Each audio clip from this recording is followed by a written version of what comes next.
এ মহারাজকে না ডেকে সকাল সকাল মহারাজের ঘুম ভাঙানোর ব্যবস্থা করতে পারবে, মহারাজ তাকে বিপুল অর্থ পুরস্কার দেবে। শুনুন শুনুন শুনুন।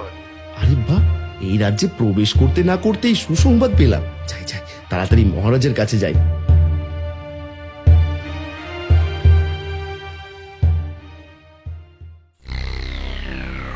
মন্ত্রী, আজও আমার নিদ্রা থেকে জাগতে এত বিলম্ব হলো কেন?